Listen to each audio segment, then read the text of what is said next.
tremendous out here. Look at that.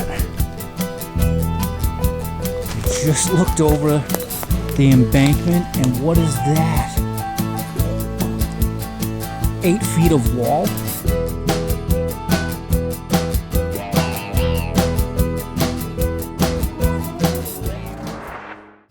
Alright, well, hello everybody.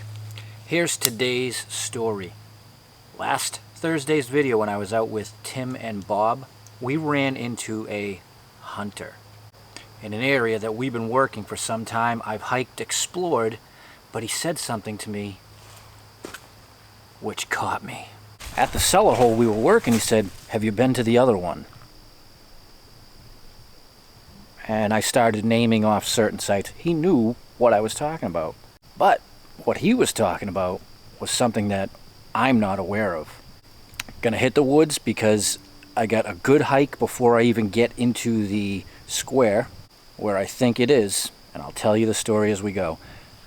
And I want to thank Denise for leaving cigars. That's what I will be smoking as I make my way through the woods. So although I've been up and down most of this area, there's still a couple sections, hopefully squares, I've been around the rock walls, that I just haven't gone into because the land is so rugged. And pretty much at this point I'm still on one of the old farms in one of the old pastures, but where I'm going is up. And the thing about our part of New Hampshire is when the early settlers came in, they took what they could get. Back then, they didn't know it was that much better further west. So it's not uncommon for us to find home sites literally on the side of a mountain where you're lucky if you can find 6 square feet to plant.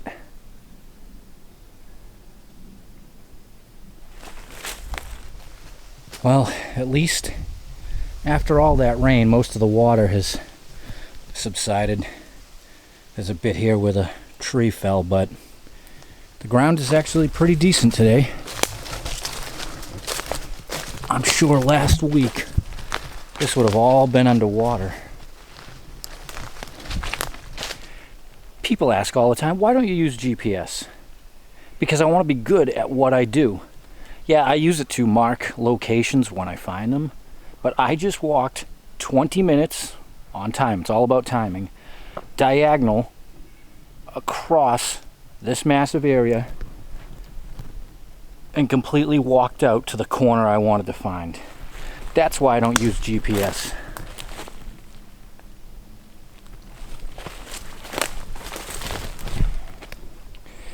So here I stand at the tail end of a farm we know the history of, and this is the area I've never gone into because it's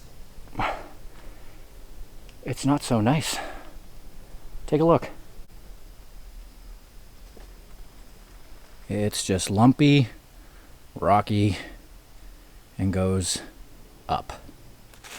And the added element of surprise today, if you watched last Thursday's video, Big Al Strikes Back, the hunter mentioned 2 sightings of mountain lions out here.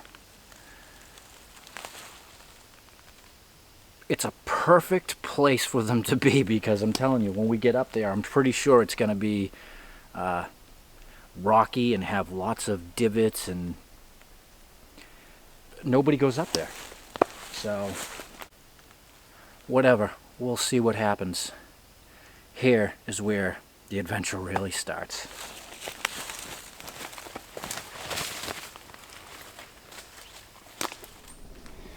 All right. So I've only gone about 100 feet off the corner of that wall into the woods, and I don't know if you can see these divots. I don't know if it's from loggers or a cart path, but obviously somebody made quite a few trips. So this is where I'm going to start. This is what I'm going to follow. Oh yeah, it clearly cuts up through there. Follow the signs.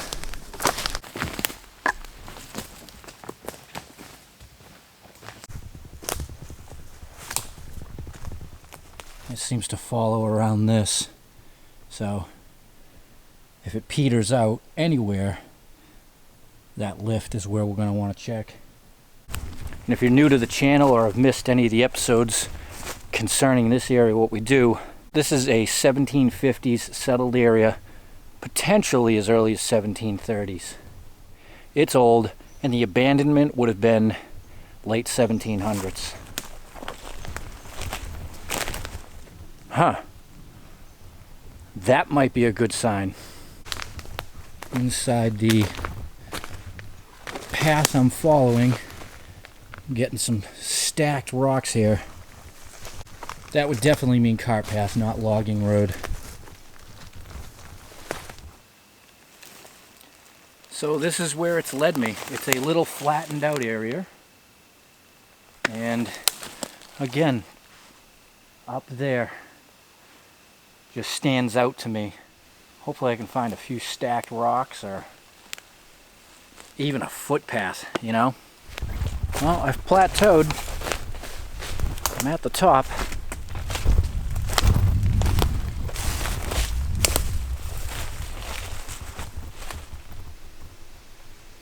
And I'm not feeling it. It's not bad, but it's not great. I see that's interesting over there. The vegetation is different than on this side. See, I'm just crossing over from one plateau to another. But this is smooth in comparison to the rocks on the other side. So, let's go see what's up in there.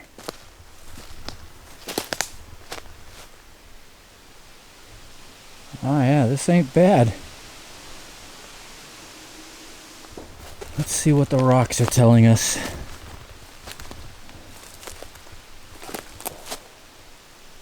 Looks like deposits.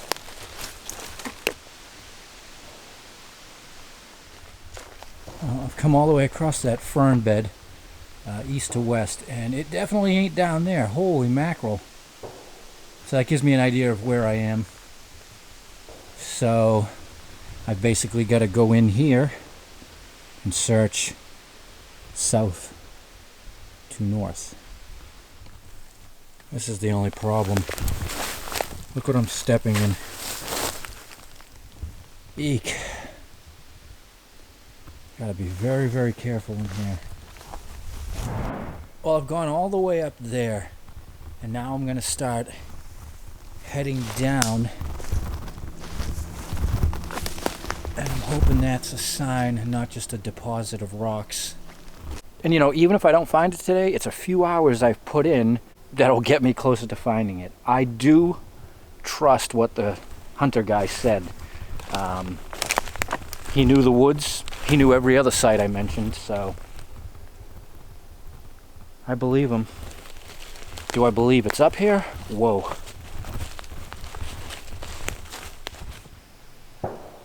All right, so as I sit here, looking out, listening to someone exercise their constitutional right, look at this.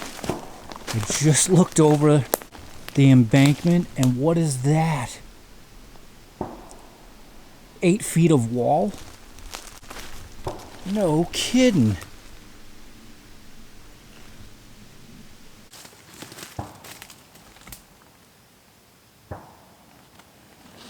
Well, that's bizarre. Believe me when I tell you, I am way out there. Yeah, that guy out there shooting, I have an idea of where he is, and that's probably a mile away. Well, I asked for a sign, I got it. Huh. And, you know, usually it's representing the front or it's towards the back. And that is where I just came off that hill. This is flat here.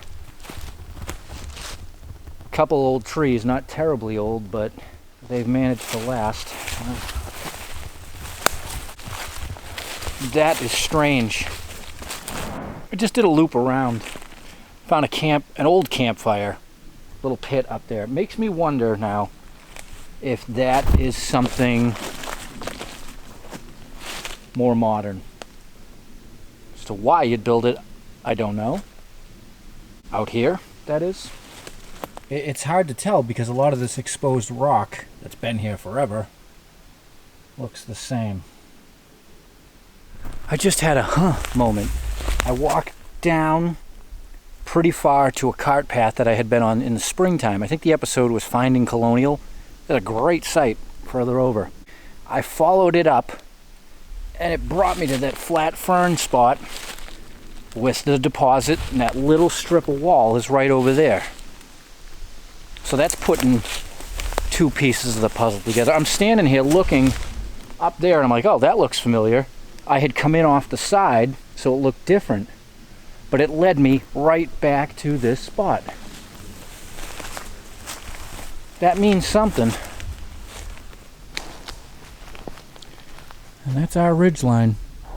That takes you all the way over to the site we were at last week. So you either go up on top or you come somewhere down just below it to plant yourself. Everything else in between is an angle.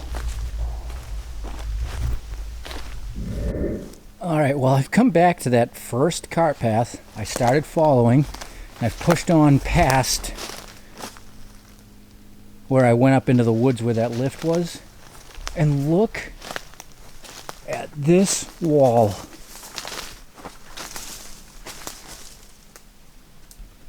And what is that inside the wall? It's not a chipmunk. Is it? Anyways, look at this wall.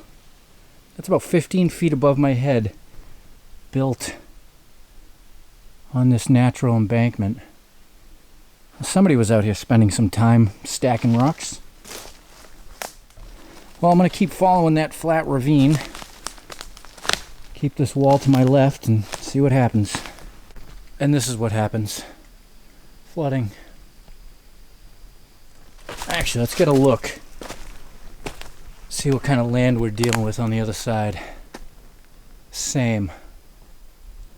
Just bad. They didn't build that for no reason. Well, I'm right back where I started from. I dropped back down onto that cart path. I really was hoping it was going to lead to the site we were at the other day. I was hoping it was going to loop over, and somewhere in between we would find this supposed cellar hole. But we didn't, but that's all right. I got to see a chunk of land that I haven't before, and definitely interesting.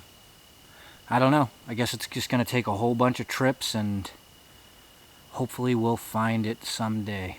So, thanks for joining me. Till next time, enjoy your Not Thursday.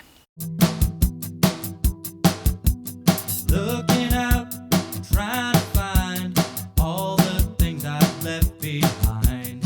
Looking out, I'm on my way, and I will search until the end of day.